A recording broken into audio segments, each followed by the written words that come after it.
ఒక పెళ్ళైపోయిన అమ్మాయికి మాత్రమే తెలుస్తుందనమాట అమ్మ చేతి వంట ఎలా మిస్ అవుతామో. పెళ్ళికి ముందంటే అమ్మ అన్నీ మనకు నచ్చినవి వండి పెట్టేస్తుంది. బట్ పెళ్ళైపోయి అమ్మాయి ఇంటి నుంచి వెళ్ళిపోయిన తర్వాత మళ్ళీ తన పండగ సెలవులకు వచ్చినప్పుడు లేదా ఏమైనా ఒకేషన్స్ వచ్చి కలిసినప్పుడు అప్పుడు అమ్మ చేతి వంట చేపిస్తే ఆ టేస్టే వేరేగా ఉంటుంది కదా. అలానే నేను కూడా మా ఇంటికి వచ్చాను అనమాట సెలవుల కోసం. అప్పుడు ఎందుకో అమ్మ చేతితో తలకాయ మాసం పులుసు తినాలి అని అనిపించింది. ఇలా అడిగానో లేదో వెంటనే సరే వండేస్తాను అని మొదలుపెట్టింది. పెళ్ళికి ముందు ఎప్పుడు మా మమ్మీ చికెన్ క్లీన్ చేసినా మటన్ క్లీన్ చేసినా ఏమైనా వంట వండుతున్నా సరే నేను దగ్గర కూర్చుని అస్సలు చూసేదాన్ని కాదు. ఎందుకంటే అమ్మ వాల్యూ అప్పుడు మనకు తెలియదు కదా. ఎందుకంటే 24 hours అమ్మ మనతోనే ఉంటుంది, ఇంకెక్కడ వాల్యూ తెలుస్తుంది. పెళ్ళి అయిపోయి వెళ్ళిపోయిన తర్వాత మళ్ళీ ఏమైనా సెలవులకి అలా మనం ఇంటికి వచ్చినప్పుడు అప్పుడు ప్రతి నిమిషం అమ్మతోనే ఉండాలనిపిస్తుంది. ఆ తలకాయ మాసం కూర తిన్నప్పుడు రుచిగానే ఉంటుంది, కానీ క్లీనింగ్ చేస్తున్నప్పుడు చాలా పని ఉందబ్బా. మా మమ్మీ చాలా ఓపిక్గా కూర్చొని ఒక ముక్క తీసుకొని క్లీన్ చేయడం స్టార్ట్ చేసేసింది.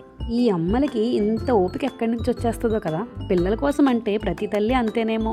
అంతలాగా ఒక్కొక్క ముక్క ఎందుకు చూడాలి అంటే ఈ తలకాయని కాలుస్తారు కదా, ఆ కాల్చినప్పుడు కొన్ని పీసెస్ అవసరం లేని వేస్ట్ అంతా ఉండిపోతుంది అంట. అందుకనే మా మమ్మీ పట్టి చూస్తుందనమాట. ఇప్పుడు ఆ ప్రాసెస్ అయిపోయింది. నెక్స్ట్ ఏంటంటే ఈ ముక్కలకి అన్నింటికి స్నానం చేయించడం అనమాట. ఏదో సరదాగా అన్నాను, కానీ ఇప్పుడు ఈ ముక్కలన్నీ నీట్గా కడిగాలన్నమాట. నేను అనుకున్నాను జనరల్గా మన చికెన్ మటన్ లాగానే ఒకసారో 2 సార్లు కడుగుతుందేమో అనుకున్నాను. ఇంతకీ మా మమ్మీ లిటరల్గా ఒక 5-6 టైమ్స్ అన్నా కడుగుంటుంది. ఫస్ట్ అయితే నార్మల్గా వాటర్తో కడిగేసి తీసేసింది. ఆ తర్వాత పసుపు ఉప్పు వేసి మళ్ళీ కడిగింది. టు మై సర్ప్రైజ్ నిజంగా కూడా మా మమ్మీ ఎన్నిసార్లు కడిగితే అన్నిసార్లకి మట్టి వస్తూనే ఉంది. ఫస్ట్ టైం కడిగింది అయినా మట్టి ఉంది, సెకండ్ టైంకి, థర్డ్ టైంకి, ఫోర్త్ టైంకి అన్నిసార్లు మట్టి ఉంది. అలా కడుగుతుండగా 5th టైంకో 6th టైంకో మట్టి అంతా పోయిందనమాట.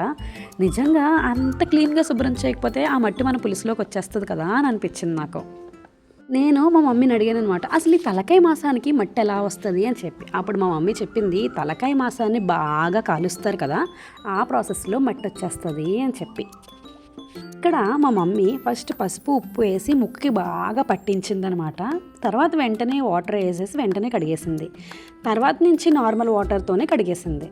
మీరు ఎప్పుడన్నా ఈ తలకాయ మాసం కూర తిన్నారా? లేదా మీలో ఎవరికన్నా ఈ తలకాయ మాసం కూర ఫేవరెట్ ఉందా? నాతో కామెంట్ సెక్షన్లో కామెంట్ చేయండి. ఏ నాన్ వెజ్ ఫుడ్కి ఉండలేనంత స్మెల్ ఉంటుందేమో ఈ తలకాయకి అని నాకు అనిపిస్తుంది అనమాట. తేవడం దాని స్మెల్ చూసి అబ్బా అనవసరంగా అడిగానా అని అనిపించింది, కానీ దాన్ని వండేసిన తర్వాత మాత్రం టేస్ట్ నాకు చాలా బాగా నచ్చింది. ఇక్కడ చూసారా మా మమ్మీ కడగడం స్టార్ట్ చేసింది. 1-2 సార్లు కాదు, ఇంకా అలా కడుగుతూనే ఉంటుంది. ఇంకా అంత కడగడం మీరు ఏం చూస్తారని నేను జస్ట్ 2-3 టైమ్స్ కడిగిన తర్వాత ఆఫ్ చేసేసాను. మనకి పల్లెటూరు సైడ్ అయితే ఇలా బయట కూర్చుని ప్రశాంతంగా కడుక్కునే ప్లేస్ ఉంటుంది కాబట్టి అంత ఇబ్బంది ఉండదు, కానీ అదే సిటీల్లో అయితే ఇలా బయట కూర్చుని కడుక్కునే ప్లేస్లు అలాంటివి ఉండవు కాబట్టి ఫుల్ వంటగదంతా కంపు అయిపోతుందేమో అని నా ఉద్దేశం అనమాట. ఎంతైనా పల్లెటూరులో ఉండే సుఖం సిటీస్లో ఉండదు కదా. అంతటితో ఈ క్లీనింగ్ ప్రాసెస్ సమాప్తం అనమాట. నెక్స్ట్ వచ్చేసి మా మమ్మీ మసాలా స్టార్ట్ చేసింది చేయడం. చిన్ని కొబ్బరికాయ ముక్క తీసుకుంది. తర్వాత ఒక 2-3 టేబుల్ స్పూన్ గసగసాలు, 2 స్పూన్స్ జీలకర్ర, 2 స్పూన్స్ ధనియాలు అండ్ అలానే కొంచెం మసాలా సామాలు ఇవన్నీ తీసుకుంది. తర్వాత ఏమో ఉల్లిపాయ పేస్ట్ కోసం ఉల్లిపాయ ముక్కలు, అల్లం, వెల్లుల్లి. ఫస్ట్ ఏం చేసిందంటే ఈ ఉల్లిపాయలని పేస్ట్ చేసేసింది. ఉల్లిపాయ పేస్ట్ పక్కన పెట్టేసుకుంది అనమాట. నిజంగా కూడా ఈ ఉల్లిపాయ ముక్కలు, పచ్చిమిరపకాయ ముక్కలు, అల్లం ముక్కలు ఇవన్నీ కోసేసుకొని ఆ పేస్ట్లన్నీ రెడీ చేసేసుకొని పక్కన పెట్టేసుకుంటే వంట ఇట్టే అయిపోతుంది కదా. ఇదంతా అయిపోయిన తర్వాత మా మమ్మీ ఫ్రెష్గా ఒక ప్రెస్టేజ్ కుక్కర్ తీసుకుందనమాట. మీరు కూడా ప్రెస్టేజ్ కుక్కర్ తీసుకోండి, అప్పుడే మా మమ్మీ వండినట్టు వస్తుందేమో. జస్ట్ కిడింగ్ సరదాగా అన్నాను. అండ్ ఒక కుక్కర్ తీసుకుంది. అందులో ఉల్లిపాయ ముక్కలు, పచ్చిమిరపకాయ ముక్కలు వేసేసింది. ఆయిల్లో వేసి ఫ్రై చేసేసింది అనమాట. అవి అలా ఫ్రై అవుతూ ఉండగానే మా మమ్మీకి అర్థమైంది ఏంటంటే ఆ చిన్న పొయ్యి మీద పని అవదమ్మా అని చెప్పేసి వెంటనే వెనకట్లనే పెద్ద స్టవ్కి మార్చేసింది. ఈ కుక్కర్ మా మమ్మీ రీసెంట్గానే కొనుక్కుందనమాట. ఈ కర్రీతోనే దీని ఓపెనింగ్ అయ్యింది. ఉల్లిపాయ ముక్కలు, పచ్చిమిరపకాయల ముక్కలు వేగిపోయిన తర్వాత టమాటో ముక్కలు కూడా వేపేసుకుంది. నిజంగా కూడా ఈ కుక్కర్ చాలా బాగుందంట నాకు చెప్పింది. ఇది అరౌండ్ ఎంతో 3000 ఎంతో పడిందని చెప్పింది అనమాట మా మమ్మీ. ఉల్లిపాయలు, పచ్చిమిరపకాయలు, టమాటోలు 3 వేసి వేపేసుకున్నదనమాట. ఆ తర్వాత సాల్ట్ వేసి ఇంకాసేపు మగ్గించింది. మా మమ్మీ కాబట్టి అంత ఓపికగా చేస్తుంది, కానీ నేనైతే ఒకదాని తర్వాత ఒకటి వేసేసి దబా దబా దబా వండేస్తానన్నమాట. ఆ తర్వాత మా మమ్మీ చేసుకున్న ఉల్లిపాయ పేస్ట్ వేసింది. మళ్ళీ యాజ్ యూజువల్గానే ఓపిక్గానే కాసేపు వేయించి కాసేపు ఆగి ఆ తర్వాత తను రెడీ చేసుకున్న మసాలా పేస్ట్ ఉంది కదా, అంటే జీలకర్ర, ధనియాలు, అల్లం వెల్లుల్లిపాయ పేస్ట్ ఇవన్నీ వేసేసి ఇంకాసేపు మగ్గించింది. ఇదేమీ ఆ కుక్కర్ ప్రమోషన్ కాదు, కానీ ఆ కుక్కర్లో వండుతున్నంతసేపు నా కళ్ళన్నీ ఆ కుక్కర్ మీదే ఉన్నాయన్నమాట. మా మమ్మీకి పాస్ట్లో ఆల్రెడీ ఇంకో కుక్కర్ ఉండేది, దీని మీద పెద్దదనమాట. మా పెళ్ళైన కొత్తలో ఒకసారి ఇలానే వచ్చి మమ్మీ కుక్కర్ చాలా బాగుంది అని అన్నాను అంతే. కావాలంటే పట్టుకెళ్ళిపో సుష్మా అని ఒక మాట అంది. ఇంకా మనం ఆగుతామా, దొబ్బేశాం. తర్వాత మా మమ్మీకి కుక్కర్ అవసరం పడలేదు, ఎందుకంటే ఆ పెళ్ళికి ముందైనా సరే ఆ కుక్కర్ ఎందుకు కొనుక్కుందంటే నేనే అస్తమాటికి బిర్యానీ చేయి అని తినేస్తున్నానని చెప్పి ఆ పెద్ద కుక్కర్ కొన్నదనమాట. పెళ్ళి అయిపోయిన తర్వాత నేను కావాలని అన్నాను కదా, నాకు ఇచ్చేసింది. నేను వెళ్ళిపోయిన తర్వాత ఇంక ఇంట్లో బిర్యానీ అడిగే వాళ్ళు ఎవరు ఉంటారు, సో వాడట్లేదు, కొనలేదు అనమాట. ఇప్పుడు ఈ కుక్కర్ కొనుక్కుంది. ఏదో నిజంగా మాట వరుసకి నేను కానీ మమ్మీ ఈ కుక్కర్ నాకు నచ్చింది అని అన్నాను అనుకో, సరే పట్టుకెళ్ళిపోలే ఆ పాతదేదో తెచ్చిన మొహాన పడిసే అని అంటారు తప్ప పట్టుకెళ్ళొద్దు ఇది కొత్తది అని మాత్రం అనదు. మా మమ్మీయే కాదు, వేరే ఏ అమ్మన్నా సరే అంతేనేమో అని నా ఉద్దేశం. తర్వాత కాసేపటికి కొంచెం కారం వేసిందనమాట. ఆల్రెడీ ఈ నాన్ వెజ్ని కడిగేసిన తర్వాత ఉప్పు కారం వేసింది, బట్ సరిపోదు కాబట్టి ఇంకొంచెం కారం వేసి మగ్గించిందనమాట. అలా చాలాసేపు మగ్గించిన తర్వాత వాటర్ వేసింది. వాటర్ పోసి లిటరల్గా ఒక 7, 8, 9 విజిల్స్ అయినా పెట్టుంటుందేమో. నేను అనుకున్నాను ఇన్ని విజిల్స్ పెట్టేసింది కాబట్టి ఖచ్చితంగా అది పేస్ట్ అయిపోతుంది అని చెప్పి, బట్ మా మమ్మీ మాత్రం చాలా కాన్ఫిడెంట్గా చెప్తుంది ప్రసక్తే లేదు, ముక్క కరెక్ట్గా ఉడుకుతుంది అని చెప్పి. యాజ్ యూజువల్గానే మా మమ్మీ అన్నట్టుగానే ముక్క చాలా పర్ఫెక్ట్గా ఉడికిందనమాట.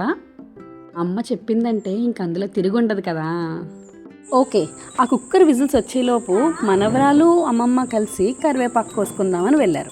ఇదే సేమ్ మమ్మీ ఒక 15 years బ్యాక్ మేము ఏమన్నా తప్పులు చేస్తే కొట్టేసి తిట్టేసి అరిచేసి ఇన్ని చేసిన మమ్మీ ఇప్పుడు తన మనవరాలు రాగానే అస్సలు అరదు, ఏమీ చేయదు. ఆ పాప ఎంత అల్లరి చేసినా సరే తట్టుకుంటుంది. మేబీ అసలు కన్నా వడ్డీ ఎక్కువ అని అందుకే అంటారేమో కదా. ఇది మాకున్న చిన్ని స్పేస్ అనమాట. మమ్మీ నీకు నేనంటే ఇష్టమా, చిన్న అంటే ఇష్టమా? చిన్నయే ఇష్టం నాకు. చిన్న నీకు అమ్మ ఇష్టమా, అమ్మమ్మ ఇష్టమా? ఇంకా మళ్ళీ పద్దామ్మా చిన్నడు మళ్ళీ పద్దా తిరిగి పడు.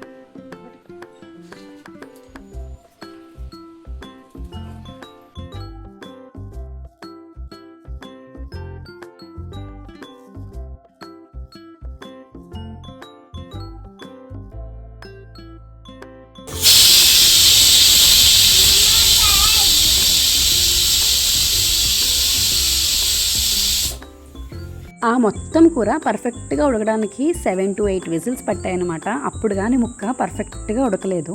తర్వాత ఎలాగో చింతపండు పులుసు అవన్నీ వేయాలి కాబట్టి ఆ కుక్కర్లో పని అవ్వదని చెప్పి మా మమ్మీ పెద్ద గిన్నెకి మార్చేసింది. ఆ గిన్నె చూసారా ఎంత ఉందో. చింతపండు పులుసు ముందే తీసి పెట్టేసుకుందనమాట మా మమ్మీ. ఇంకా ఇప్పుడే టైం అనమాట. ఉప్పు కారం ఏమైనా తక్కువ అయితే వేసేసుకోవచ్చు. అలా నుంచుని అక్కడ వండించుకుంటున్నప్పుడు నాకు ఒకటే గుర్తొచ్చింది. చిన్నప్పుడు మా మమ్మీ వంట వండుతుంటే నేను మా తమ్ముడు అక్కడే కూర్చొని ఆ ఉడకలేని ముక్కలు చిన్న ప్లేట్లో వేయించుకుని టేస్ట్ అని చెప్పి కూర అంతా తినేసేవాళ్ళం అనమాట. ఈ పులుసుకి అసలైన రుచి ఏంటంటే చింతపండు పులుపు వేసేసిన తర్వాత మామిడికాయ ముక్కలు కొత్తిమీర కూడా పెట్టి ఇంకుడికించేయడమే. ట్రై చేసి చూడండి, సూపర్గా ఉంటుంది. ఒకసారి మీరు కూడా ఇలానే ట్రై చేసి మీకు ఎలా కుదిరిందో నాతో కమెంట్ సెక్షన్లో కమెంట్ చేయడం మర్చిపోకండి. See you in the next video. Until then ఇట్లు మీ వైజాగ్ పిల్ల సుష్మా. బాయ్.